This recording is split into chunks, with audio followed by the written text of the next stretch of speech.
बिस्मिल्लाहिर्रहमानिर्रहीम। अस्सलाम वालेकुम डियर स्टूडेंट्स, उम्मीद है आप खैरियत से होंगे।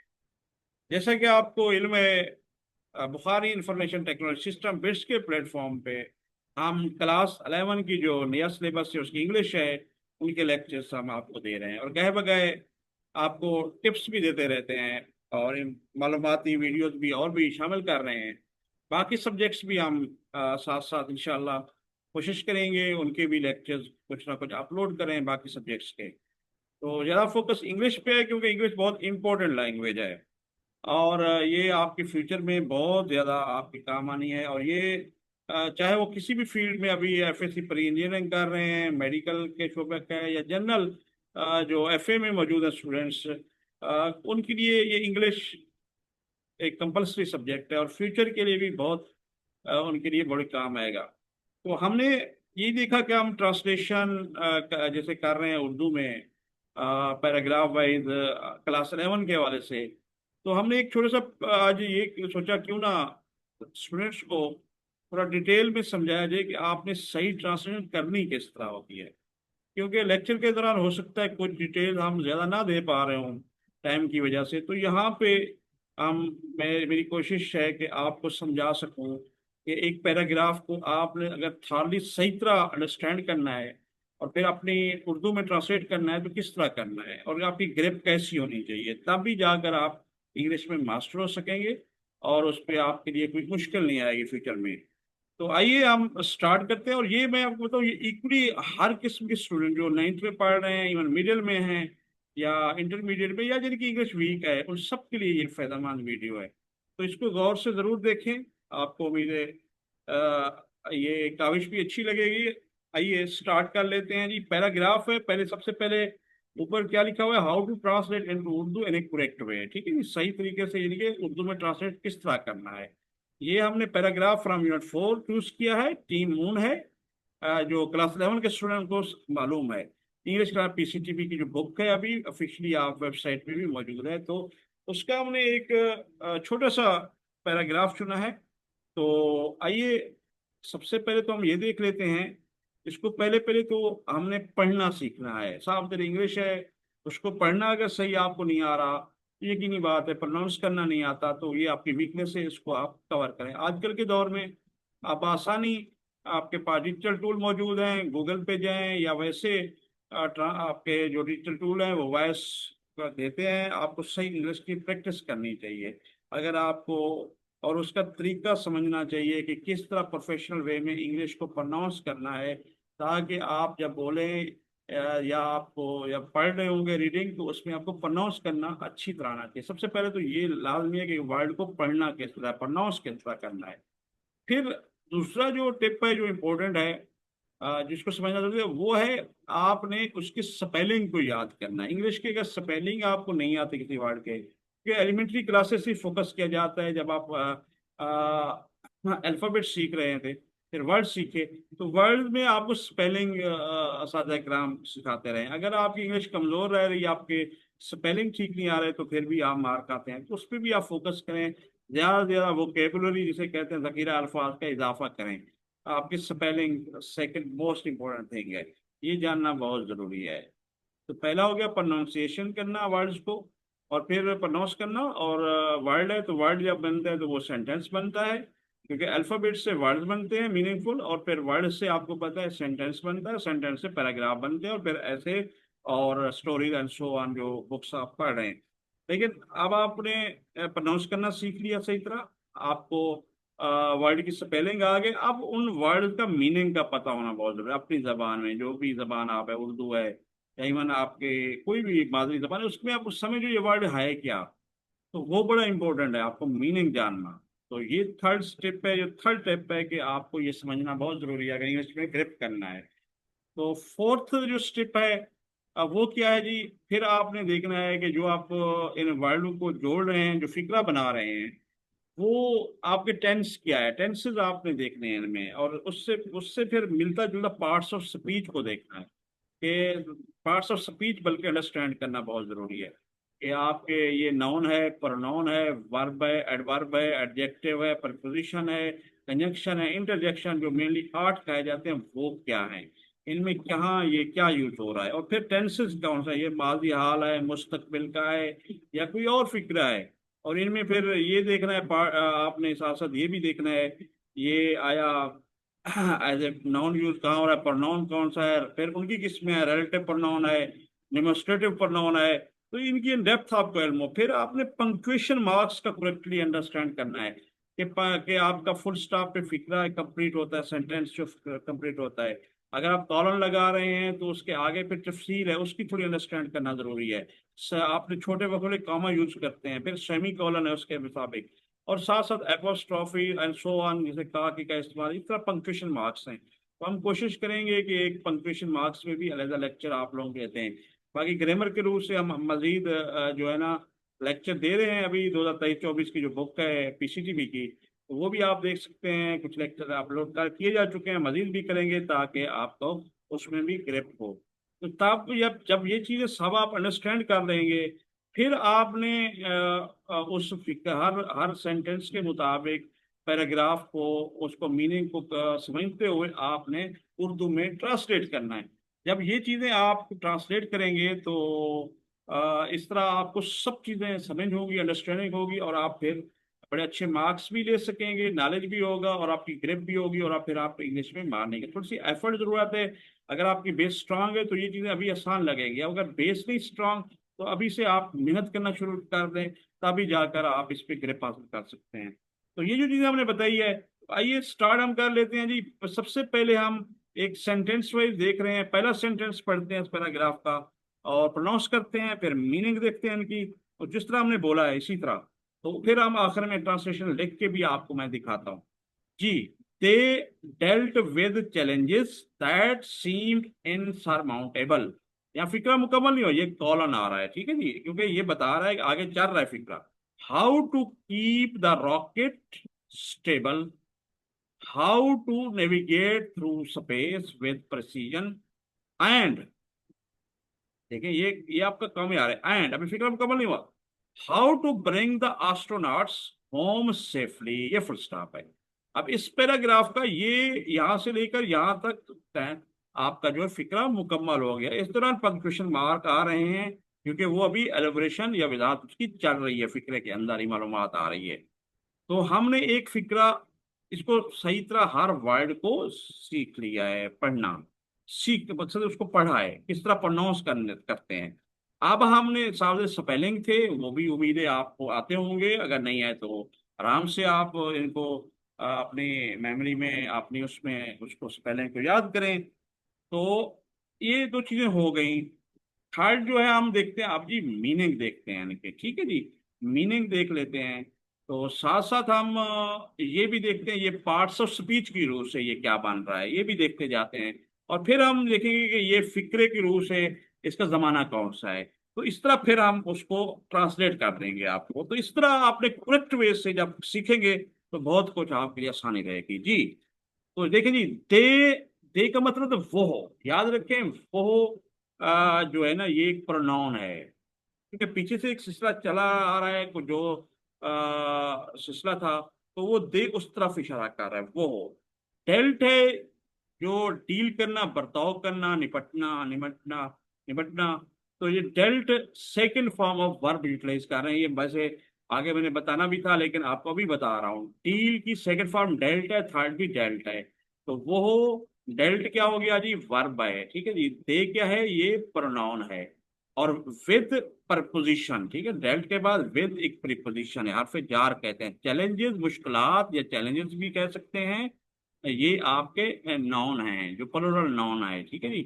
और वैसे अगर फिक्रे की रूह से चलते हैं, तो पहली जो ये अभी क्योंकि दैट आ गया, ये फर्स्ट क्लास है, तो दे ये सब्जेक्ट होगा, ये वर्ब होगा, ये प्रीपोजिशन है, और ये ऑब्जेक्ट भी है। लेकिन क्या है, ये वैसे पार्ट ऑफ स्पीच की रूह से क्या होगा, ये आपका नाउन है, ठीक है जी। Challenges that seemed insurmountable. अब ये चैलेंजेस के साथ ये दैट यूज हो रहा है, ठीक है जी। दैट क्या है जी, ये रिलेटिव प्रोनाउन है। प्रोनाउन किस तरह ये बता रहा है कि भाई किस तरह ये चैलेंजेस जो है ना आपकी, सीम्ड फिर आ गया है, दैट का मतलब जो यहाँ पे होगा, ठीक है जी। और सीम की सेकंड फॉर्म सीम्ड, सीम्ड है, दिखाई देना, दिखाई दिया। इनसरमोटेबल एडजेक्टिव है, नाकाबिल तस्कीर, जो तस्कीर ना किया जा सके। ठीक हो गया। तो हमने इस फर्स्ट चीज को देख लिया कि क्या था, ये पास्ट इंडेफिनिट फेल माजी मतलब है। हमने हर एक का मीनिंग देख लिया, और ये भी बता दिया पार्ट ऑफ स्पीच की रूप से क्या है। तो अब हमारे लिए मुश्किल नहीं होगा कि ट्रांसलेट कर लें, ताकि इसका पूरा मफहूम जो ट्रांसलेशन में हमारी आ जाए। लेकिन हम चाह रहे हैं कि सबको कवर करके एक साथ फिक्रे का, अब यहाँ पे फिर मैं लिखूंगा। तो आइए फिर आगे भी देख लेते हैं, how to keep the rocket stable. अब ये बता रहा है कि चैलेंजेस कौन कौन सी थी, क्योंकि ये कॉलम का मतलब है अभी वो वजाहत दे रहा है, मालूमात मजीद आ रही है किसकी, चैलेंजेस की। तो चैलेंजेस कौन कौन सी थी? फर्स्ट है जी, how to keep the rocket stable. How एक आपका जो सवाल इंटेरोगेटिव के लिए यूटिलाइज कर रहे हैं वर्ड है। टू कीप इन्फिनेटिव, इन्फिनेटिव मस्दर का इस्तेमाल है वर्ब का, to keep the rocket stable. ठीक है जी, रॉकेट आपको पता है ये आपका ऑब्जेक्ट के तौर पर यूटिलाइज हो रहा है, नाउन है। और स्टेबल आपका एडजेक्टिव है, इसमें सिफत है। ठीक है जी, इसी तरह हाउ फिर आ गया, टू नेविगेट, ये फिर इन्फिनेटिव आ गया। इन्फिनेटिव आपका वर्ब है, नेविगेट में सफर करना, मूव करना एक side. Through space with precision. अब ये थ्रू ऐसे प्रपोजिशन है, स्पेस आपका नाउन है, थ्रू प्रपोजिशन आपका प्रीपोजिशनल फ्रेज भी हो सकता है, विद प्रिसीजन है, फिर वही है प्रीपोजिशन फ्रेज लेकिन मैनर के साथ है। ठीक है जी, विद प्रिसीजन, एक्यूरेसी या दुरुस्ती के साथ इसे कह सकते हैं। ठीक है जी। अब हमने इसको मीनिंग में या होता है कीप में रखना है, रॉकेट रॉकेट है आपको, स्टेबल में मुस्तहकम। हाउ टू कैसे, यानी कि सवाल पूछने के लिए, नेविगेट सफर करना, थ्रू में से स्पेस खला, विद प्रिसीजन यानी कि दुरुस्तगी के साथ। ठीक है, विद एंड एक कंजंक्शन आ गया है, कोऑर्डिनेटेड कंजंक्शन है। हाउ टू ब्रिंग, ये इन्फिनेटिव फिर वही है। एस्ट्रोनॉट्स नाउन है, होम सेफली। अब सेफली एडवर्ब है, एडवर्ब है, मकसद है मैनर, किस तरह लाना है सेफली। होम ये प्लेस एडवर्ब भी यूटिलाइज हो सकता है, यहाँ पे यूज हो रहा है। होम मतलब घर लाना, ठीक है जी, सेफली। तो हमने महफूज तरीके, एस्ट्रोनॉट्स क्या कहते हैं, जो खलाबाज हैं हमारे, जो गए हुए थे। ब्रिंग और टीमून, अगर आपको पता है, आपने पढ़ रखी है, नहीं पढ़ी तो ये एस्ट्रोनॉट्स होता है खलाबाज। ब्रिंग माने लाना। ठीक है जी। तो ये सारे हमने समझ लिया, और क्वेश्चन है, सारे सवाल हैं।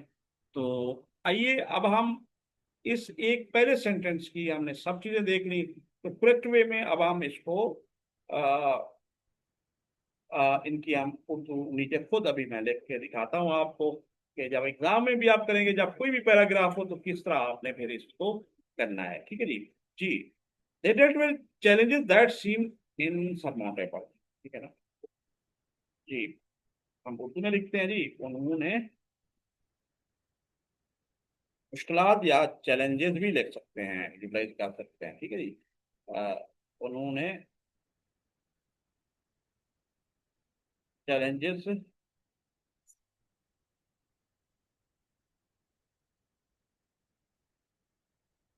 उन्होंने चैलेंजेस से निपटा, निपटा, निपटा कह सकते हैं, जो नाकाबिले तस्खीर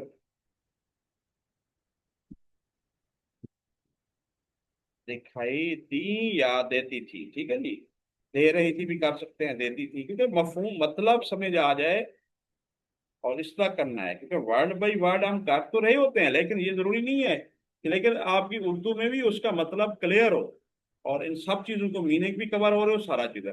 how to keep the rocket stable.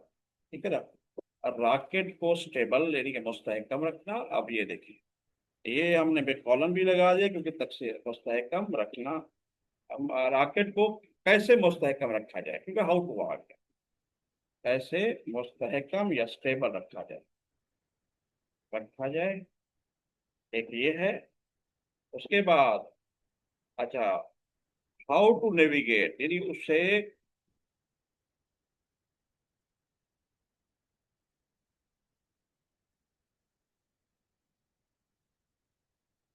खला में से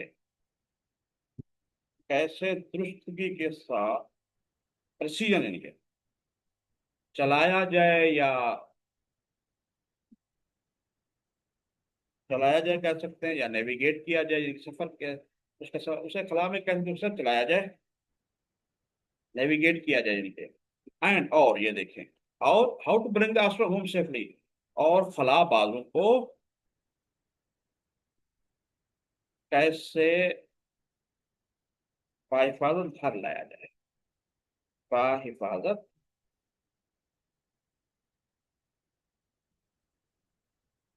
ये देख, ठीक है जी। और उसे, अच्छा देखिए, उन्होंने चैलेंज से निपटा, उन्होंने, अच्छा यहाँ पे ये भी कह सकते हैं, और चैलेंज से निपटा जो ना करते दिखाई देती थी, यानी कि या यहाँ पे ये भी कर सकते हैं उन्होंने उन चैलेंजेस से निपटा, विद चैलेंजेस, क्योंकि वो इशारा आगे चल रहा है ना।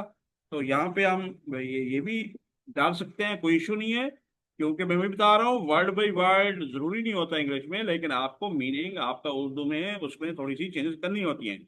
रॉकेट को कैसे मुस्तकम रखा जाए और उसे कलाम कैसे दूसरे के साथ चलाया जाए या उसके साथ सफर किया जाए, और रॉकेट को यानी कि और खलाबाजों को कैसे बाइफाज घर लाया जाए, ठीक है ना।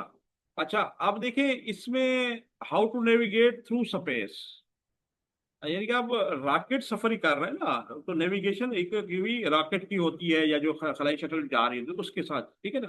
और खलाबाजों को कैसे बाइफाजत लाया जाए, तो ये हमने पहला पैराग्राफ कर लिया। तो नेक्स्ट हम फिर वही उसी तरीके से सेकंड आराम से, अब वही, अब मैं डिटेल में नहीं जाऊंगा, उसी से समझाता रहूंगा जी। पहले पढ़ लेते हैं। These engineers new that the success of the mission depended on their collective effort, and they worked tirelessly, often late into the night, driven by the belief that they were part of the something bigger than themselves। ठीक हो गया ये, आपको अब पढ़ना भी आ गया है, मीनिंग भी आ गई है, मैं फर्ज कर रहा हूँ, स्पेलिंग भी आते हैं। तो दीज इंजीनियर, अब ये डिमोन्स्ट्रेटिव आपका जो है ना, ये आपको एडजेक्टिव है, ठीक है, दीज जो है, क्योंकि ये नाउन की वो मॉडिफिकेशन कर रहा है, तो ये इसे हम कहते हैं जी सिफत इशारिया, ठीक है जी।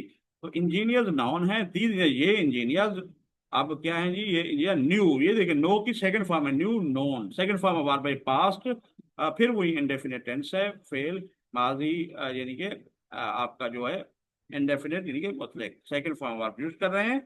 नो में जानना होता है, जाना। दीज इंजीनियर, ये इंजीनियर जानते थे या जाना, उन्होंने जाना दैट के, अब ये देखिए रब्त करा रहा है, हरूफ इसको हम इसको यहाँ पर हरूफ रब्त के तो कंजंक्शन के तौर पर ले रहे हैं। The success of the mission, कामयाबी आपका नाउन है, ऑफ द मिशन, ठीक है जी, मिशन की कामयाबी, यानी कि प्रीपोजिशन फ्रेज आ गई, ठीक है जी, मिशन की कामयाबी। Dependent, second form of verb आ गई, डिपेंड की, वर्ब है, डिपेंड में मुनसर करना, ठीक है जी। ऑन देयर, डिपेंड ऑन, ये प्रीपोजिशन आ गया, देयर कलेक्टिव उनकी, ये पोजेसिव प्रोनाउन आ गया देयर, ठीक है जी। एंड कलेक्टिव एफर्ट्स, यानी ये इज्तमाही एफर्ट्स माना क्वेश्चन, काविश, काविश, क्वेश्चन, ठीक है जी। कलेक्टिव आपका एडजेक्टिव है, और एफर्ट्स क्या है आपकी नाउन हो गया। एंड और आ गया कंजक्शन है, कोऑर्डिनेटिव कंजक्शन है, दे वर्क, ये प्रोनाउन आ गया, और एज ए सब्जेक्ट भी यूज हो रहा है, वर्कड सेकंड फॉर्म वर्ब है, वर्कड, ठीक है, काम किया। टायरलेसली, ये एडवर्ब आ गया, किस तरीके से, माइनर के तौर पे एडवर्ब है, टायरलेसली, यानी कि बगैर थक के, बगैर थकावट के, बगैर रेस्ट किए। ऑफन, ऑफन यानी एडवर्ब ऑफ हो, यानी फ्रीक्वेंसी कह सकते हैं, ऑफन अक्सर औकात, लेट इनटू द नाइट, ये टाइम फ्रेज है, लेट इनटू द नाइट यानी कि रात देर तक। ड्रिवन बाय द, ड्रिवन क्या होता है जी, ये पास्ट पार्टिसिपल है जो एडजेक्टिव के तौर पर यूज हो रहा है, ड्रिवन बाय द बिलीफ, ये प्रीपोजिशनल फ्रेज है, बाय द बिलीफ, यकीन की हद तक, दैट के है, ये भी कनेक्शन आ गया। देवर, साथ है, वार, ये आपकी पास्ट है, सिंपल, पार्ट, हिस्सा of something bigger than themselves, part of something bigger than themselves क्या है यहाँ पर, ये प्रीपोजिशनल फ्रेज तो आ ही रही है, लेकिन साथ साथ इसकी कंपैरेटिव भी है, देन का इस्तेमाल कर रहे हैं, क्योंकि ये उनसे, देमसेल्फ यानी कि उनसे बड़ा, उनसे ज्यादा, ठीक हो गया जी। तो आ, अब यहाँ पे ड्रिवन बाई यानी कि खींचना, ड्राइव बाई यानी कि बाई द बिलीफ, यकीन, बिलीफ है यकीन, मीनिंग भी आपको आता है समथिंग, कुछ, ठीक है ना, समथिंग, समथिंग ऐसी चीज, यानी कुछ, कोई चीज, बिगर बड़ा, दैन, ये एडजेक्टिव की डिग्री के लिए कंपैरेटिव कर रहे हैं जी। देमसेल्व्स, फिर आपके प्रोनाउन आ गया जो कि रिफ्लेक्सिव प्रोनाउन है, ठीक है जी। तो हमने ये भी देख लिया, तो आइए अब मैं आपको ये लिख के देता हूँ, तो होपफुली ये लेक्चर आपको क्लियर हो जाएगा और ये समझ भी आ जाएगी। दीज इंजीनियर्स, ये इंजीनियर, अच्छा दीज इंजीनियर या इन इंजीनियर, ये इंजीनियर जानते थे कि ये इंजीनियर्स इंजीनियर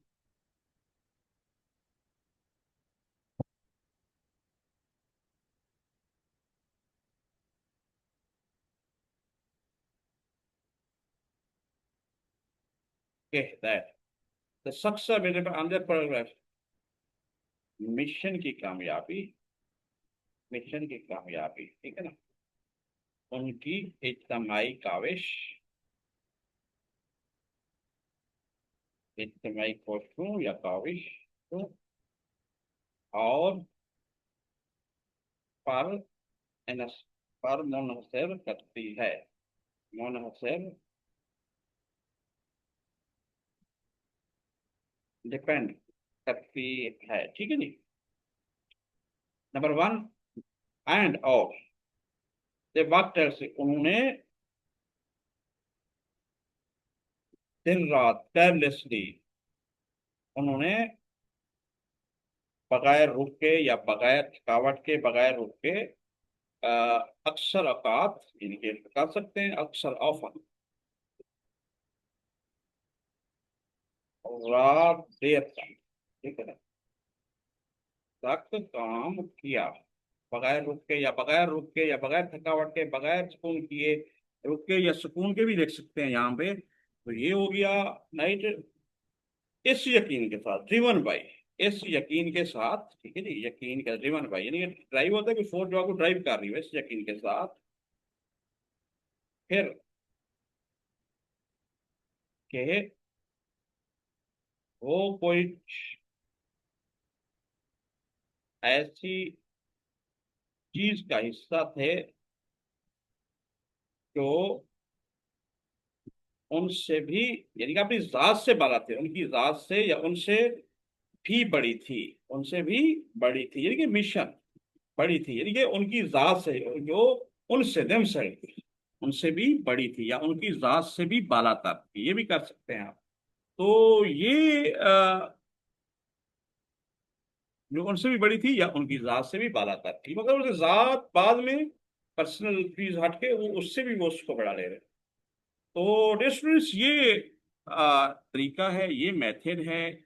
उम्मीद है आप अगर इस तरह करेंगे तो ये पैराग्राफ वाइज लिखेंगे और अकोरेटली आप समझेंगे, सीखेंगे, तो कोई भी पैराग्राफ आपके काम में है तो बआसानी आप इसको हल कर सकते हैं और सीख सकते हैं। और ये आप अगर आपकी वीक है इंग्लिश तो आप अभी से भी शुरू कर दें, पर्सनली भी आप कर सकते हैं, तो कोई इशू नहीं है।